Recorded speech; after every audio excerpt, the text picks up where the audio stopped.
Fala pessoas, boa tarde! Quarta-feira, 17 horas, é dia de dar uma segurada.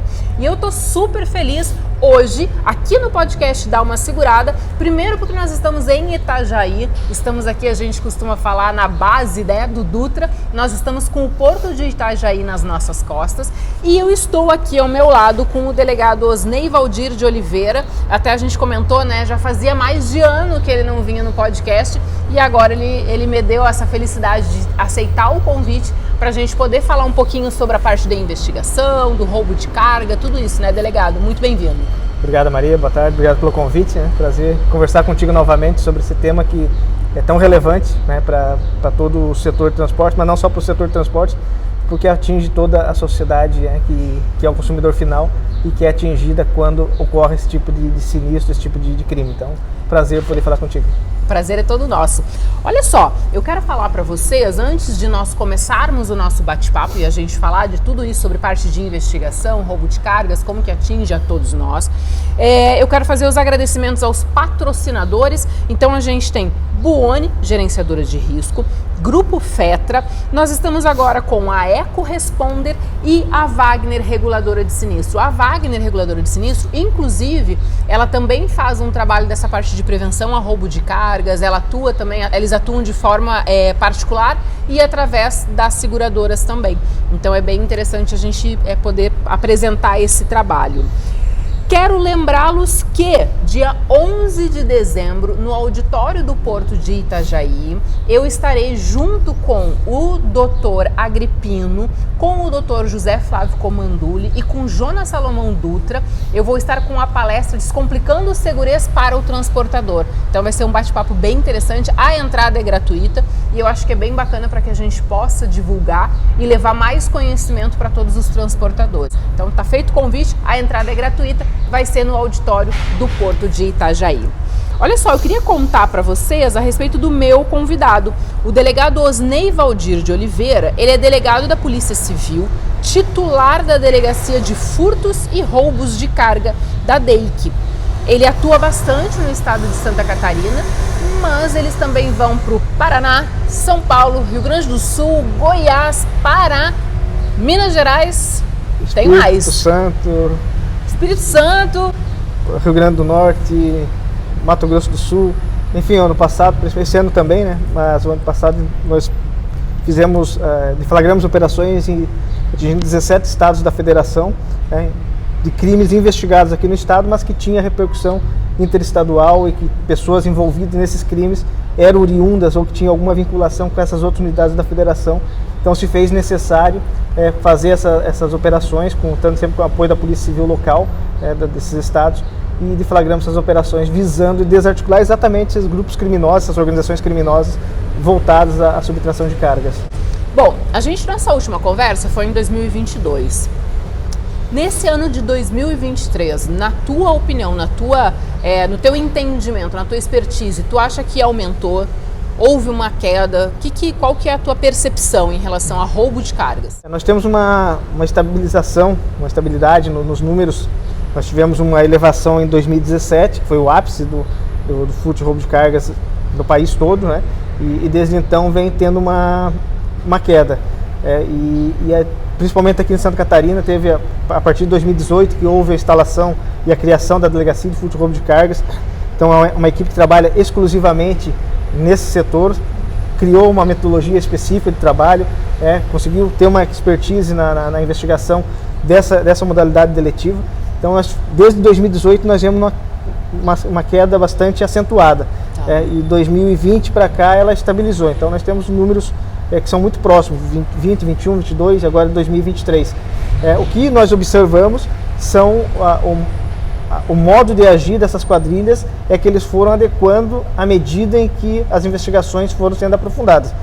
Hoje nós temos número de roubos praticamente zero, o roubo propriamente dito, né, do ponto de vista jurídico, que é aquele com emprego de violência, com emprego de arma de fogo, e hoje nós temos muitos crimes relacionados a furto.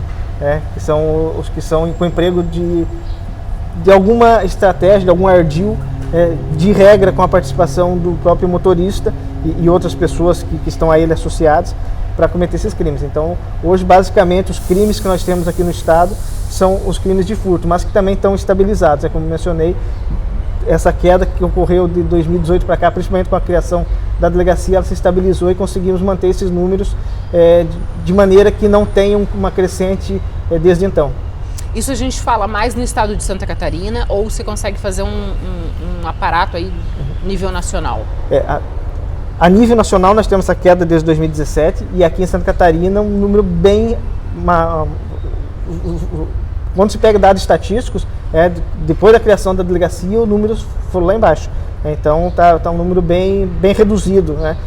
Considerando o volume de cargas que circulam todos os dias no estado de Santa Catarina. Nós temos um estado produtor, que produz muito, exporta muito e também importa muito. Então nós temos vários portos aqui em nossa região e que consequentemente a cadeia logística propicia essa circulação imensa de mercadorias. Então, considerando o número de circulação de mercadorias, de transportes, com o que nós temos de crimes relacionados a é um número bem baixo, né? E principalmente quando se considera a nível nacional, o percentual do sul do país ele é pequeno, em torno aí de 6% dos crimes praticados a nível nacional são aqui no sul do país, e em Santa Catarina esse índice é ainda menor, bem reduzido. Você sabe que a gente fez um levantamento, mais de 70% dos clientes que nós atendemos trazem cargas para Santa Catarina.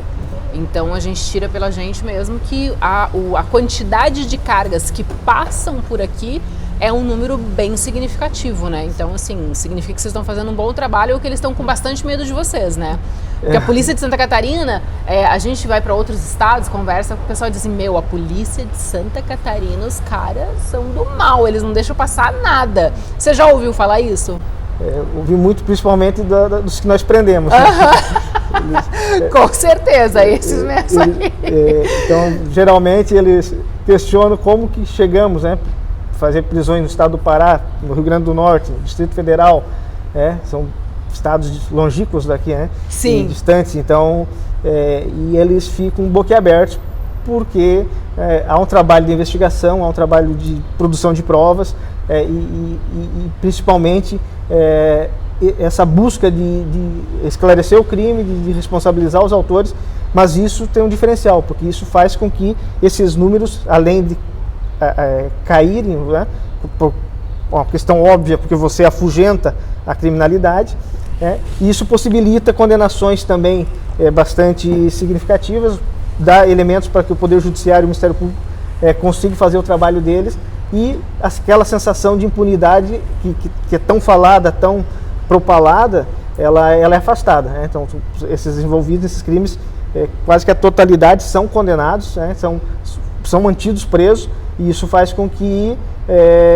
a criminalidade, essas organizações criminosas, elas repensem a forma de agir e evite Santa Catarina, e de fato elas evitam, né?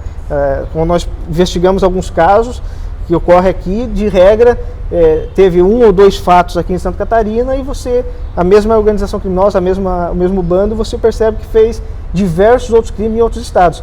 Por uma questão de oportunismo, oportunidade, eles acabaram fazendo aqui, né, e acabam sendo presos, né? Então, esse trabalho da investigação ele é fundamental para que você evite novos crimes, faça inclusive não só a repressão, mas também um trabalho de prevenção, né? E também afugentar essas organizações criminosas. E também, bastante importante, que é um foco da nossa delegacia e da Polícia Civil como um todo, é você descapitalizar essas organizações criminosas, né? Você buscar, através dos mecanismos jurídicos que tem à disposição, principalmente através da lei de lavagem de capitais, você conseguir sequestrar esses bens, tornar indisponíveis esses bens que são oferidos, porque nós falamos de cargas, muitas delas milionárias, que tem um valor muito elevado. Consequentemente, essas quadrilhas conseguem oferir muito dinheiro com essas práticas criminosas. E à medida que você consegue retirar esse dinheiro, esse capital financeiro das organizações criminosas, você tira o oxigênio deles, você não permite que tenha uma continuidade. Eles, né? Você consegue desestruturar, desestabilizar completamente.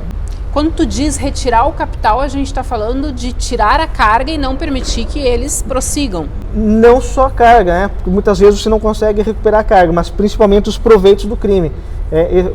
São valores que estão circulando em instituições financeiras, patrimônios, sejam veículos, sejam caminhões, imóveis, embarcações. Nós tivemos agora recente decorrente de um trabalho feito pela Delegacia de Furto e Roubo de Cargas em relação ao receptador, teve um sequestro de um avião, né, um trabalho aí, em conjunto com a Delegacia de Lavagem de Dinheiro, teve até uma aeronave apreendida, sequestrada, que o trabalho originário foi furto e roubo de carga, era um receptador.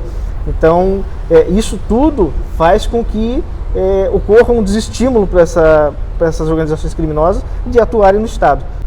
Perfeito. A gente conversou da última vez que você esteve no podcast, a gente falou sobre a parte da investigação. Porque assim, quando a gente tem o transportador, que ele contrata o seguro de carga, ele muitas vezes tem a ideia de que ele vai ligar na polícia e que a polícia muito rapidamente vai conseguir encontrar a carga, o caminhão e tudo. E na verdade a investigação ela tem todo um prazo, ela tem todo um trabalho, né? Ela tem um trabalho de inteligência também, né, delegado Osney? A investigação ela é pautada no princípio de cientificidade, né? Ela tem métodos para investigar. Obviamente que se você tem elementos e informações que possibilita recuperar uma carga, a Polícia Civil vai fazer essa recuperação, vai apreender, até por uma questão de ter uma materialidade dentro do inquérito policial. Mas o nosso foco, o nosso objetivo não é esse, e o trabalho da Polícia Civil também não é esse. O trabalho da Polícia Civil a partir do momento de que tem um crime, ela tem que colher elementos das circunstâncias em que aquele crime foi praticado, demonstrar a prática daquele crime e colher indícios de autoria, para que os autores sejam responsabilizados. Então, o nosso trabalho, o foco é esse, você demonstrar como aquele crime foi praticado, que teve o crime, como foi praticado e quem praticou o crime. E isso tudo produzindo provas, e provas que tem que seguir uma metodologia, tem que seguir, atender aos critérios jurídicos, sob pena de nulidade, e aí lá na frente ter tudo isso derruído, perder tudo, e aí vinha aquela sensação de impunidade, enfim, né? Então o nosso trabalho é voltado para isso, buscar responsabilizar criminalmente, esclarecer os crimes que ocorreram e, por consequência, prender os autores, né? Perfeito. Até a gente estava batendo um papo antes de começar a gravar, e a minha pergunta é, hoje, o cara que se envolve no roubo de carga, que ele comete esse crime, ele fica preso? Nós temos a maioria permanece preso, sim. Permanece preso. Preso. Por isso a necessidade da investigação também ter uma celeridade, ela ser comunicada assim que ocorreu o crime, já ter o trabalho inicial. Obviamente nós temos uma dificuldade no sentido de que nós não fazemos o atendimento inicial. Quando ocorre um crime, geralmente é uma polícia ostensiva que é comunicada e muitas vezes o local não é preservado. Isso traz um prejuízo muito grande para o nosso trabalho, e consequentemente para a persecução criminal, no sentido de produzir provas, porque não há uma preservação de local. Então isso acaba trazendo uma consequência para a investigação. Mas à medida que a informação nos chega com rapidez, o trabalho é feito também de forma ágil, você tem contemporaneidade, você consegue elementos, você consegue responsabilizar e prender esses autores. Porque, de regra, o que nós trabalhamos, qual que é a demonstração que se tem dentro das investigações, é que não são crimes praticados de maneira isolada. Não é um caminhoneiro que foi contratado para pegar uma carga e no meio do caminho ele resolveu desviar aquela carga. Uhum. Isso não ocorre, não é dessa maneira. São pessoas que integram organizações criminosas ou associações criminosas que estão previamente ajustadas. Eles estudaram tudo aquilo. Eles têm todo um trabalho, por assim dizer, entre aspas, um trabalho prévio, anterior, já estabelecido com relação a receptadores, já com atuação de pessoas que falsificam documentos, preparação, muitas vezes, utilização de caminhões clonados, que atualmente é um dos modos de agir deles, usando documentos de terceiros, caminhões clonados para fazer os embarques. Então há toda uma preparação, há toda uma atuação prévia dessa organização criminosa, e aquele furto, ele é o momento em que ele foi exteriorizado, é o momento da execução. Então não é algo feito de inopino, feito de improviso, né? Aquele carregamento não ocorreu por acaso. Aquela carga ela foi escolhida porque ela tem um receptador certo. Se ela não tem um receptador certo, mas ela tem uma estrutura logística que possibilitará ele armazenar essa carga até chegar num receptador. Existe uma outra empresa noteira que vai vender uma nota fiscal fraudulenta para que essa carga circule. Existe alguém que falsificou um documento para alocar um galpão e manter essa carga. Então, a investigação ela é muito mais ampla, ela não foca tão somente no evento em Entendi. si, em relação ao motorista, né? Entendi. Quando a gente fala assim, então a gente está dizendo que tem toda uma estrutura do transporte, do segurado, do seguro, do caminhão, do motorista, e tem uma estrutura paralela do mal, vamos dizer assim, do crime para organizar, que às vezes é tão ou mais organizada do que a própria organização do trabalho ali. Seja pela organização deles, ou seja pelo temor daqueles que estão envolvidos em sofrer alguma represália se falhar durante a execução, fato é que a tendência é funcionar. Esse crime vai funcionar. E aí, só voltando numa pergunta anterior, que mencionasse em relação à recuperação da carga. A nossa realidade hoje em Santa Catarina, pela forma como eles agem, dificilmente essa carga ela vai ser interceptada no momento que ela está sendo subtraída. E por que eu falo isso? Justamente por conta dessa forma deles de agir. Porque enquanto eles carregaram e eles estão mantendo o embarcador ou o contratante acreditando que aquela carga está a caminho, ele está passando informações falsas que ele está no caminho, ou que ele apresentou um problema mecânico, ou que ele atrasou porque ele estragou o caminhão, ou ele iniciou a viagem tardiamente, enfim, alguma desculpa ele vai apresentar para ganhar tempo. E quando a pessoa está acreditando que essa carga está indo para o destino, de regra são destinos longos, que vai demandar mais de dias, 1, 2, 3 dias, nesse inteirinho eles estão já com a carga sendo encaminhada ou para o receptador ou para o local seguro da quadrilha. Então, dificilmente tem essa comunicação no momento em que o crime está ocorrendo. Consequentemente, as próprias polícias ostensivas não vão ter acesso a essa informação e não vai ter prisão. É a investigação que vai ter que trabalhar e esclarecer que houve e chegar na autoria. Nós tivemos um caso de roubo em que o cliente, o transportador, ele tomou ciência do roubo da carga quase 48 horas depois. Porque até então o sinal do rastreador funcionando, o motorista respondendo, falando, deu quase 48 horas, a coisa degringolou. Daí eu acho que foi muito tipo assim, não é engraçado porque é trágico, né? Mas seria cômico se não fosse. Ele disse, Maria, foi até engraçado, porque estava tudo bem, tudo redondinho, tudo em ordem, quando eu vi, evaporou, como se fosse um passe de mágica, mas não é um passe de mágica, né? Tem toda uma infraestrutura. Tinha todo, com certeza essa carga não estava nesse caminho desde o início, né? Carne. Então ela já tinha tudo. E aí a atuação de eletricistas que conhecem o sistema de rastreamento, nós temos demonstração em investigações em que há a transferência do rastreador para um carro de passeio, enquanto esse carro segue fazendo o trajeto do caminhão na velocidade, fazendo as paradas previstas, fazendo acreditar que é o caminhão. É um carro de passeio. E a carga, efetivamente, com a mercadoria está para o sentido totalmente diverso. E aí, nesse meio tempo, ele está ganhando essas 48 horas, em que ele, se nós imaginarmos 2 dias, 48 horas, um caminhão rodando, ele praticamente atravessa o país. Para quem está cometendo um crime e tem pressa em dar um deslocamento, ele vai andar muito, né? É um monte de tempo. Tu comentou a parte de preservar o local. Eu te pergunto, estou te trazendo isso como uma pergunta, porque assim, aconteceu, foi constatado o roubo, né? O que tu indica que o motorista, vamos imaginar que esse motorista não está envolvido, que ele está lá no local, ou que o transportador faça, o que você indica neste primeiro momento para ser feito? Quando você fala especificamente na parte de preservar o local. Se há um crime e há um acionamento das polícias, a polícia que chega, que faz o primeiro atendimento, seja ela a polícia militar, a polícia rodoviária federal, a guarda municipal, enfim, quem quer que seja, porque geralmente são as polícias ostensivas que são acionadas, né, porque nós somos da investigação. Algumas sessões ocorrem que tem um acionamento direto conosco, né, e aí a gente sabe o procedimento a ser adotado. Mas cabe a essas polícias fazer o acionamento da Polícia Civil para que o local seja periciado, né? Tá. Não tem o porquê.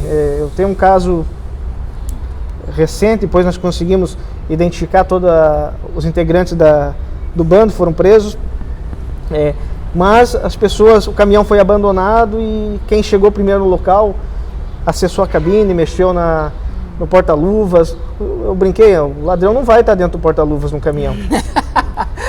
Se alguém conseguir achar um ladrão dentro do porta-luvas do caminhão, me avisa como que faz, porque nunca encontrei e não vou encontrar, né?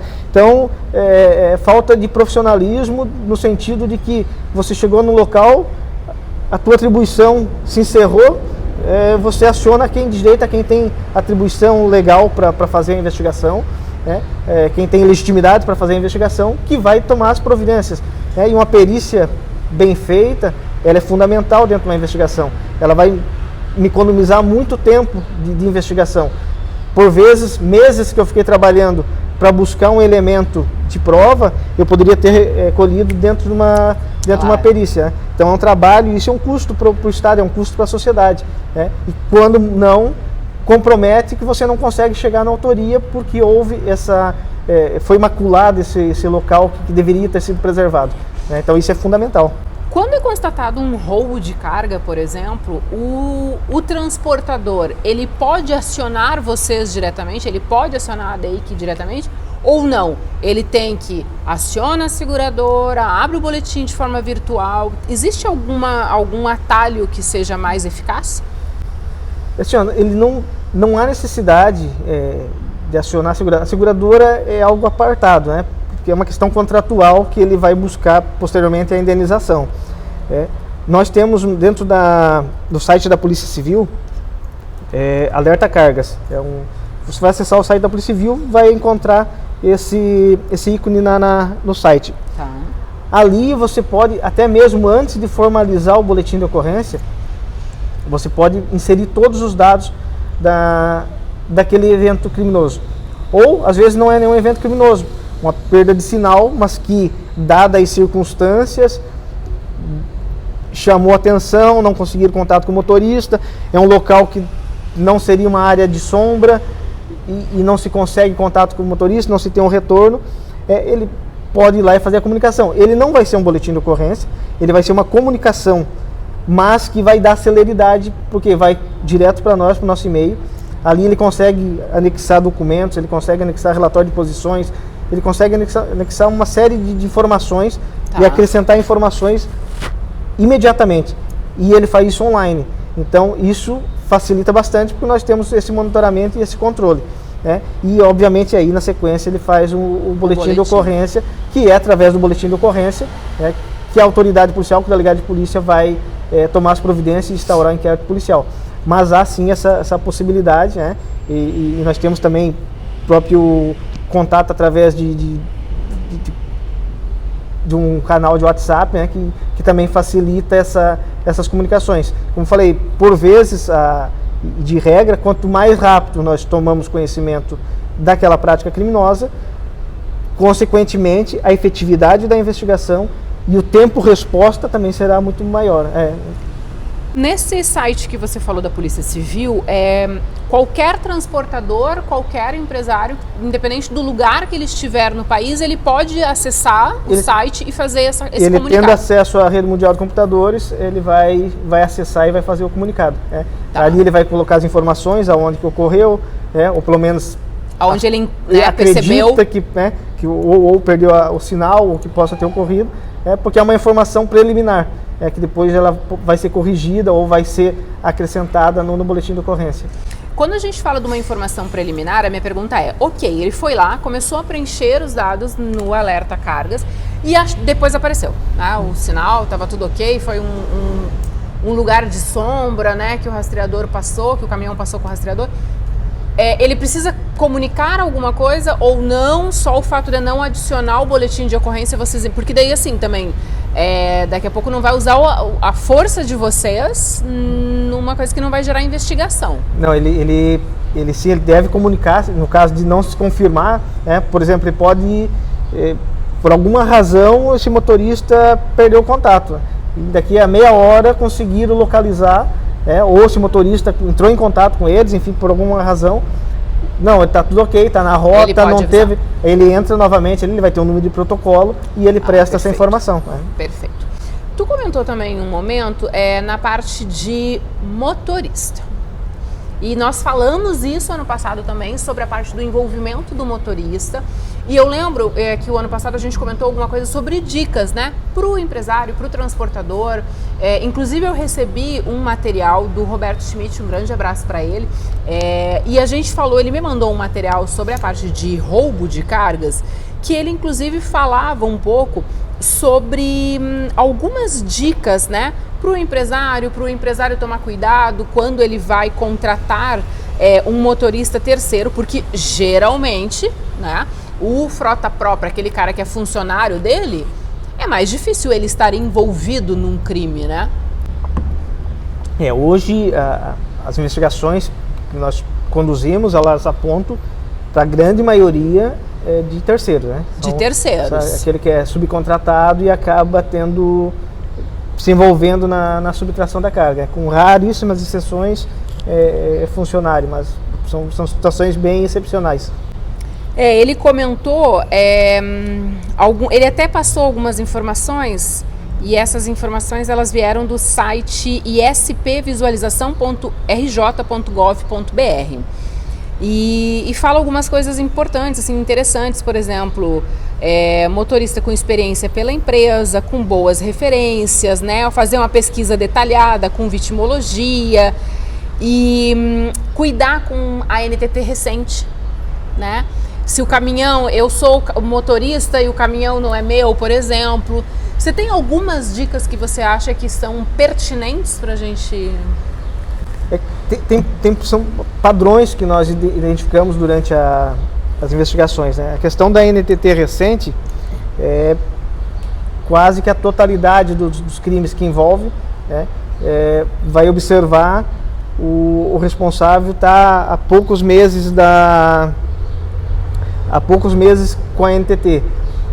Então, caminhão com comodato, a própria cadeia dominial desse caminhão que vem passando de motorista a motorista, fica cerca de um mês cada um, e aí na sequência esse caminhão já transfere para outro, diversos fluxos em relação àquele caminhão.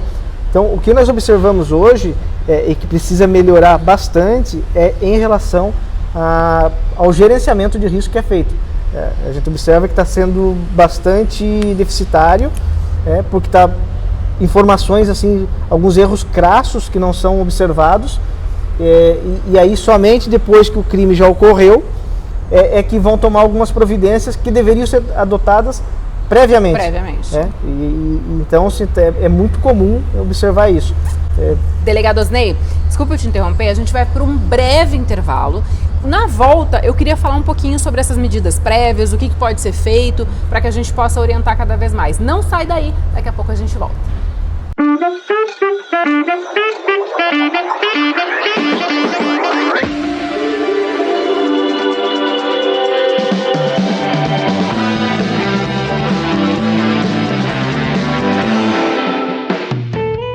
Buoni Gerenciadora de Risco. Tecnologia que transforma. Patrocinadora oficial do podcast Dá Uma Segurada. Fale com um especialista através do site www.buoni.com.br.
gente seguir, a gente vai falar aqui sobre o Alerta Carga, que é uma ferramenta que foi criada por eles. A gente vai falar também sobre gerenciamento de risco. Eu quero deixar aqui os meus agradecimentos aos patrocinadores do programa. Nós temos o Grupo Fetra, Buoni, gerenciadora de risco, EcoResponder e Wagner, reguladora de sinistro.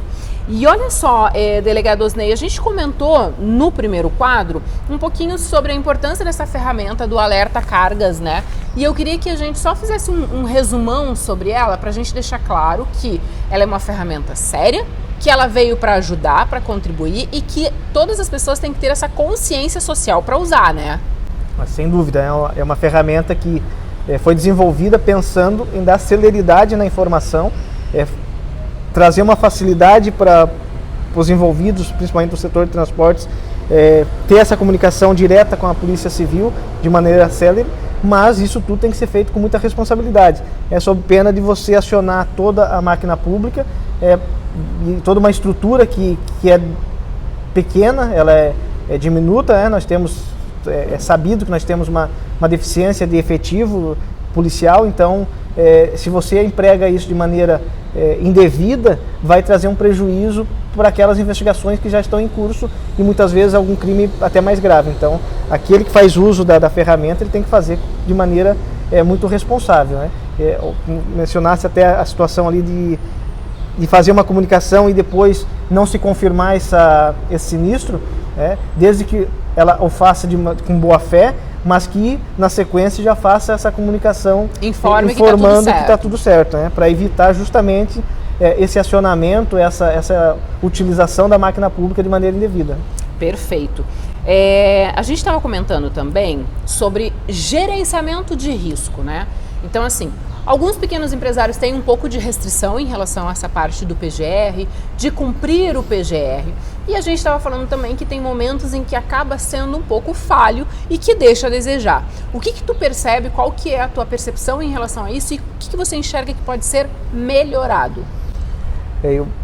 Pela análise que nós fazemos, principalmente das investigações, né, e tudo que eu falo é com base naquilo que nós apuramos durante as investigações, e o que nós percebemos é que, por vezes, o gerenciamento de risco é feito de forma até automatizada. E isso possibilita o quê? Possibilita que essas organizações criminosas consigam atuar, consigam fazer essas subtrações dessas cargas. Então, esse trabalho prévio, e isso entra na prevenção, precisa sim ser feito com seriedade, precisa ser feito de maneira mais criteriosa, mais profissional, principalmente a análise documental. Nós percebemos muitas falhas, são erros crassos, erros primários que são apresentados em alguns documentos, que são anexados para que seja instruído esses procedimentos. E aí, quando ocorre o sinistro, nós obviamente requisitamos toda essa documentação para que se possa ser feita análise e ver o que vai trazer de produtividade para a investigação, e percebemos que não houve uma análise dessa documentação. São documentos falsos, são documentos, por exemplo, vou citar um exemplo de um comodato, um contrato de comodato de alguém que tem uma NTT recente, se a pessoa não tem nenhum veículo em seu nome, e aí ela tem um comodato de um caminhão. Ela figura nos dois polos do contrato. É algo que, se alguém tivesse lido esse contrato, teria percebido. O reconhecimento de firma vai verificar o selo não existe. É uma fonte aberta, que deveria ter sido consultado. Independentemente se eles têm um volume grande ou não de trabalho, cabe a quem está fazendo essa análise fazer sim essa verificação. Porque se você está falando que está fazendo um gerenciamento de risco para chancelar alguém, fazer o carregamento de uma carga de 500, 600, 1 milhão de reais, há sim a necessidade de ser feito com seriedade. Então nós temos principalmente essa questão documental muito frequente, cadeia dominial de veículos, sequencial a transferência, algo que também está ali disponível para ser feito consulta, não é verificado. E, enfim, uma série de problemas que são constatados que obrigatoriamente precisam ser revistos dentro desses processos, desses procedimentos, sob pena de cada vez mais possibilitar a atuação dessas quadrilhas. Quando tu fala em cadeia dominial, você quer dizer o quê? Que o caminhão vai passando... Proprietário, exatamente. Vai mudando constantemente. A propriedade. É só nós analisarmos quem é que compra um conjunto de unidade tratora cavalo-trator, semi-reboque, para ficar apenas um mês. Não tem muita lógica não mesmo. Não tem lógica. O custo de transferência, de vistoria, tudo mais. Aí fica um mês, ele tem diversos sinistros, no outro mês está com outro motorista, que consequentemente é vítima de diversos sinistros. Mês seguinte com outro. Um caminhão que não tem financiamento, ele não está alienado, ele está quitado. Então são detalhes que quem trabalha no setor obrigatoriamente tem que conhecer. Ele não pode alegar um desconhecimento. É algo que ele precisa ser observado. As gerenciadoras de risco necessariamente precisam observar esses detalhes. E esses detalhes não estão sendo observados atualmente. E são esses detalhes que estão possibilitando a atuação dessas quadrilhas. E que são pequenos detalhes, se tu for ver, né? Essa parte de cuidar o selo, de olhar o contrato, de... Pequenos, mas que são fundamentais. Fazem toda a diferença. Se tivesse feito a análise de forma criteriosa, não automatizada, teria identificado aquela fraude e não teria possibilitado o carregamento. Consequentemente, até mesmo, ainda que esse motorista busque com outros meios ou com outros documentos, já teria uma base de dados para que eles tivessem elementos de verificação dessas informações. Ou seja, melhorar essa parte dessa pesquisa. Você acha que o plano de gerenciamento de risco que a seguradora apresenta, ele precisaria ser mais criterioso ou ele só precisaria ser bem executado? Ele precisa ser bem executado. Não adianta você criar uma série de exigências que vai trazer transtornos, aí sim, para aquele que trabalha corretamente. Muitas vezes você vai impossibilitar ele de carregar, e só criando critérios sem que esses critérios efetivamente sejam analisados. Então, hoje o fundamental é que haja uma execução com critérios, uma execução bem feita desse plano, essa análise principalmente documental. Repito, a análise documental é fundamental. Hoje você percebe que a utilização é em larga escala de documentos falsos, ou documentos produzidos de maneira totalmente irregular, que não há necessidade de a pessoa ter uma expertise para identificar irregularidades daquele documento. Bastava ele analisar, bastava ele ler. Então, às vezes chega a ser grosseiro. É crasso, tem erros crassos. Tem erros que você analisando, parece inacreditável que alguém permitiu e analisou e avalizou que alguém fizesse um carregamento com aqueles documentos.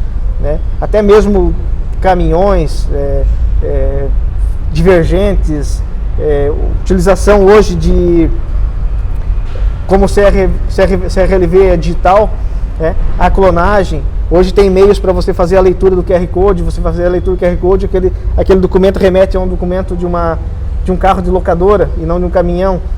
Algo que está disponível, poderia ter sido feita a leitura, claro. Deveria ter sido feita a leitura, já que estão sendo feita uma análise, não foi feito. E isso possibilita o quê? Possibilita a atuação da quadrilha. Aí no outro extremo, não há uma verificação com critério de quem efetivamente foi autorizado a carregar e quem está carregando lá na empresa, fazendo a coleta da mercadoria, que são pessoas diversas, distintas. Sim. Que também não há essa análise, também não há esse cuidado, que aí já não é mais a gerenciadora de risco, é no outro extremo, mas que possibilita e vai permitir a atuação também das quadrilhas. Então, são uma série de fatores que o setor de transportes, ele precisa se profissionalizar cada vez mais, sob pena de sofrer cada vez mais com esse tipo de crime. Nós tivemos, ano passado, estimativa, inclusive semana passada eu participei de um evento em Curitiba, falando a respeito, e tenho certeza que ele está subestimado. A estimativa é que foi 1,2 bilhão de reais o prejuízo causado com o furto e roubo de cargas no Brasil. Certamente esse número está subestimado, ele é muito maior. Quando nós tem alguns que não são nem informados, E se nós analisarmos todo o contexto que envolve a subtração de cargas, não somente do produto em si, esse número é estratosférico. Nós somos o primeiro país no mundo em termos de furto e roubo de cargas. figura... Que mais tem roubo e furto. Hoje, pelas estatísticas, ele figura em primeiro lugar no mundo. Então, é algo que precisa ser repensado. Mesmo essa estimativa de 1,2 bilhão de reais está subestimada, ela representa 0,02% do PIB brasileiro. Então, é algo muito impactante quando se fala do ponto de vista financeiro. Né? Perfeito. Quando a gente fala de cargas, você consegue me dizer, por exemplo, assim, vocês têm essa análise de quais são as cargas que são mais visadas para roubo? A gente tem algumas pesquisas, a gente acompanha, mas eu queria da análise que vocês fazem, assim. Hoje, o nosso cenário de momento está sendo fertilizantes. Fertilizantes é o que nós temos maior incidência de subtração no estado. E isso que o PGR para fertilizante é extremamente agressivo, tá? Extremamente. Como nós temos, principalmente o Porto de São Francisco, que recebe, que importa essa mercadoria, chega um volume muito grande, né? Acaba sendo um atrativo para a atuação dessas quadrilhas. É uma porta de entrada desse tipo de material.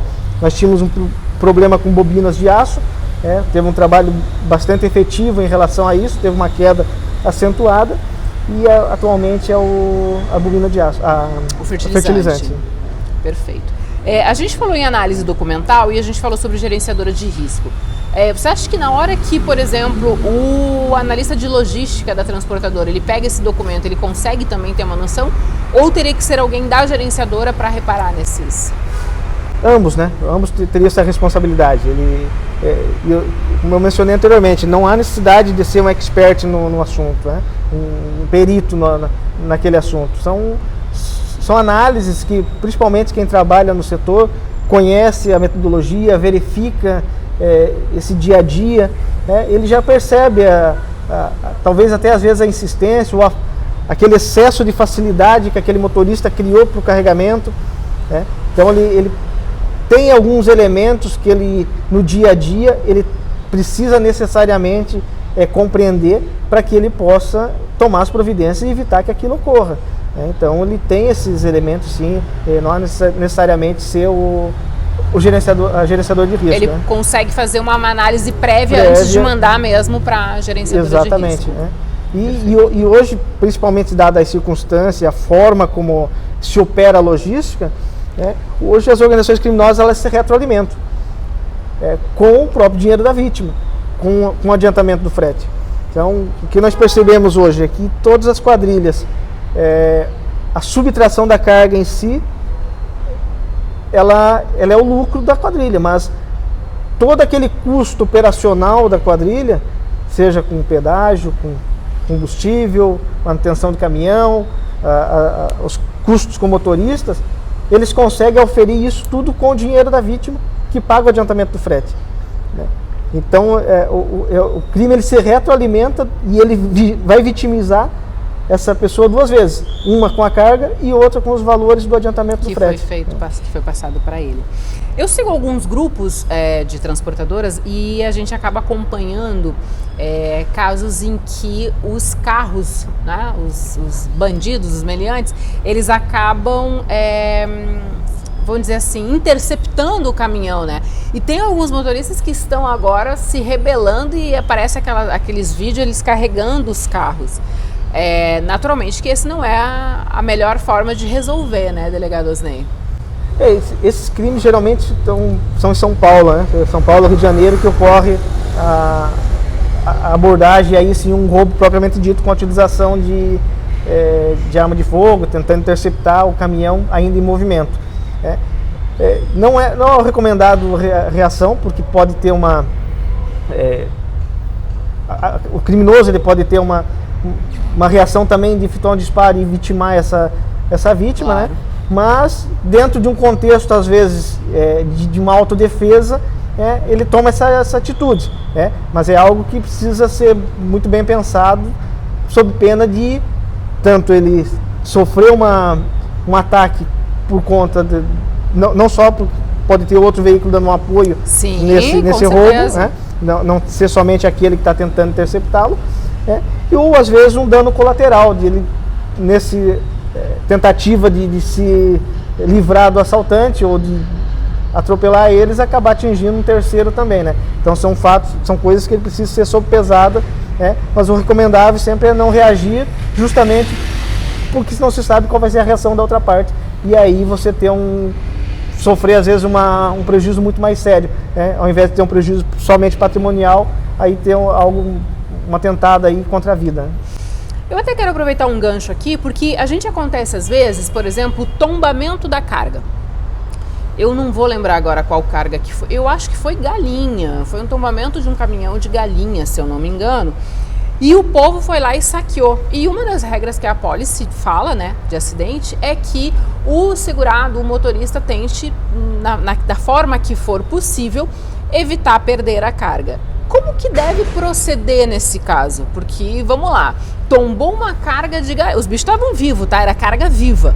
Tombou essa carga, as pessoas elas param os carros no meio da estrada, brota gente que eu não sei da onde, acho que da grama, e as pessoas saem carregando 3, 4, 6 galinhas. Como é que faz o motorista? Porque essas pessoas elas atacam, né? Elas pegam um pedaço de pau, elas vão para cima. Como que faz nesse caso?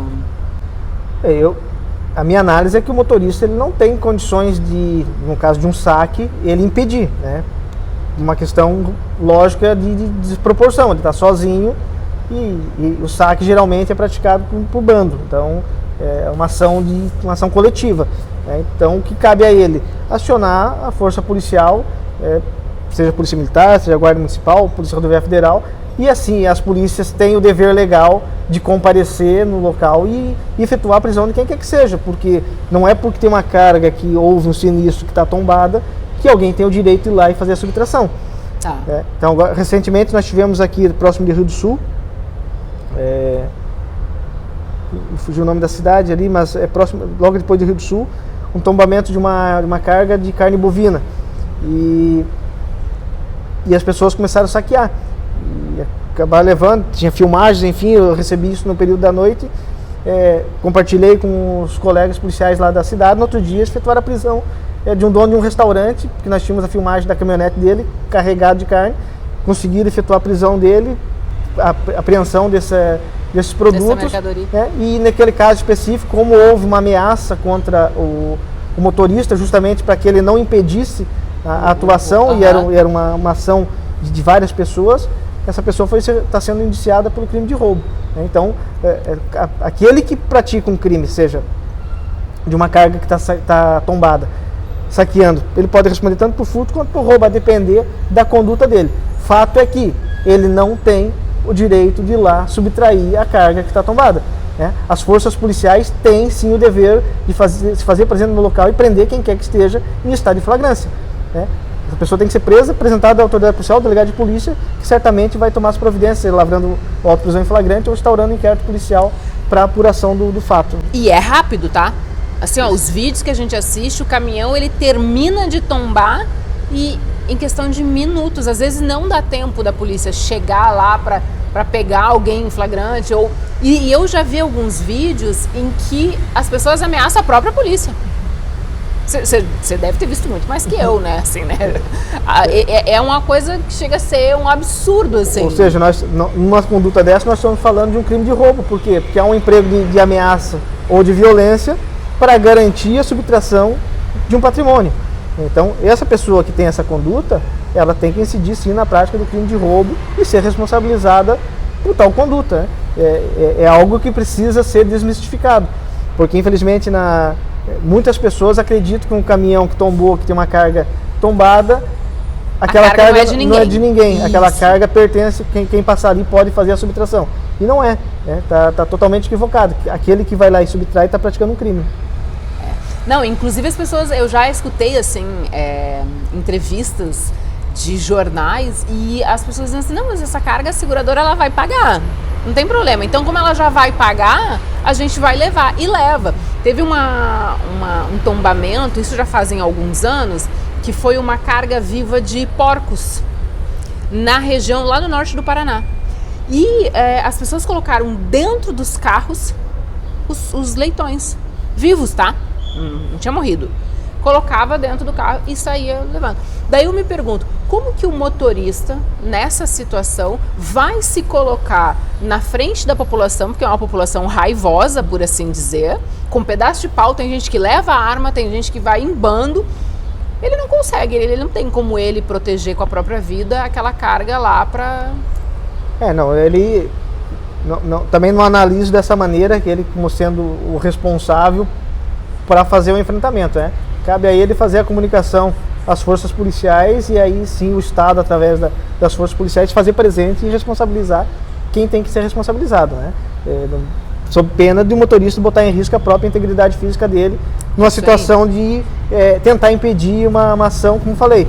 Essa ação geralmente é coletiva, é uma ação praticada por bando, é um crime que um estimula o outro a praticar. Então, se alguém efetivamente tomar um ato de violência em relação a esse motorista, certamente outros se sentirão estimulados para também fazer o mesmo, como forma de garantir a subtração daquele bem. Vamos falar um pouquinho sobre medidas que a gente pode repassar, que o transportador ele pode colocar para rodar na empresa dele, para minimizar essa possibilidade. A gente falou do alerta carga, mas o alerta carga ele já é quando percebe alguma coisa. Mas o que ele pode fazer de forma que, você falou algumas vezes hoje aqui, na parte do preventivo, né? O que você entende que ele pode colocar na prática dentro da transportadora para ser preventivo? Hoje tem mecanismos tecnológicos, né, que ele pode lançar a mão para fazer esse monitoramento. Acaba tendo uma efetividade, mas não só fazer a aquisição de uma ferramenta tecnológica, mas efetivamente acompanhar também.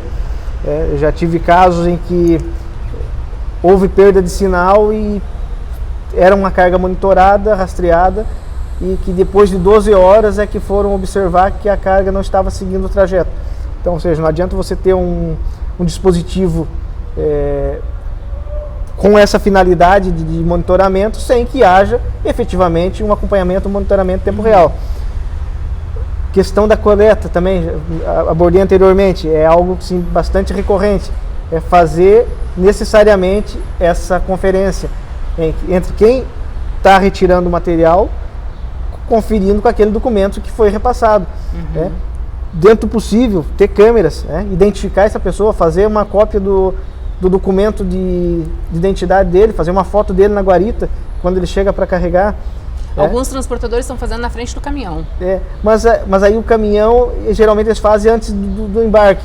Aí ele encaminha toda essa documentação, inclusive para análise da gerenciador de risco, e no momento de carregar, quem vai é a outra pessoa.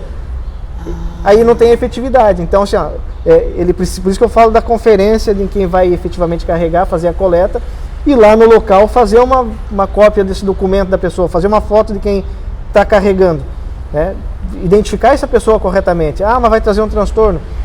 É uma medida preventiva. Transtorno vai ter quando perder a carga.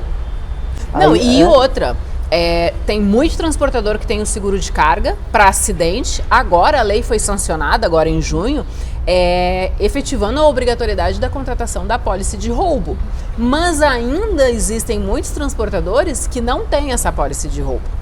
Ou daqui a pouco ele tem uma carta de DDR ou alguma coisa assim, mas existe um universo bem significativo que não tem nem a carta de DDR, nem a apólice de roubo. Ou seja, não tomou nenhum tipo de cuidado, não tem um gerenciamento de risco, mas vai ter que pagar essa carga para o dono da carga, né? E vai ter um prejuízo bastante significativo lá na frente. Por vezes, conheço alguns casos que a empresa simplesmente foi à falência, dado ao montante do prejuízo causado, vai ressarcir e não tem um suporte financeiro para bancar esse prejuízo causado. Então, são medidas e geralmente eu ouço das pessoas que isso daria trabalho, que daria um atraso na demanda. Deixa morosa a operação, porque eles têm sempre urgência. Sim. Mas, aí quando ocorre o sinistro, eu te pergunto, não dá muito mais trabalho? Aí a culpa é da polícia que não está sendo rápida. Polícia, aí a polícia a polícia que não recuperou a carga volta a insistir. O trabalho da Polícia Civil é a investigação. né? Essas medidas todas têm que ser tomadas anteriormente para que isso não ocorra, né? E quanto mais ocorre, quanto maior número de sinistros, mais difícil fica o trabalho da polícia, porque se você tem um volume muito grande, compromete até mesmo a qualidade do trabalho. Então, porque não existe um efetivo para cada... Não vai ter um efetivo. Isso é as polícias em todos os estados, é uma realidade. E temos que compreender outra situação, né? A polícia ela não trabalha somente com um segmento, né? Nós temos diversos crimes que são praticados de diversas naturezas. Então, a polícia ela precisa ser administrada de maneira que atenda a sociedade como um todo.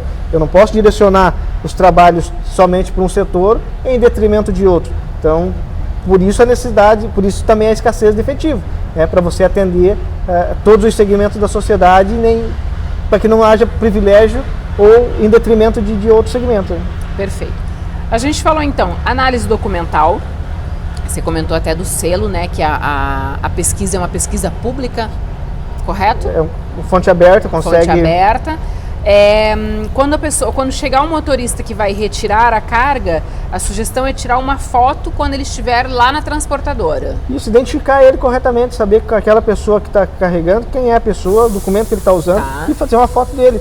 Porque se eventualmente essa carga foi subtraída, eu tenho elementos para na investigação buscar. Eu estou com alguns casos recentes que as pessoas carregaram e eu não tenho sequer a imagem de quem carregou.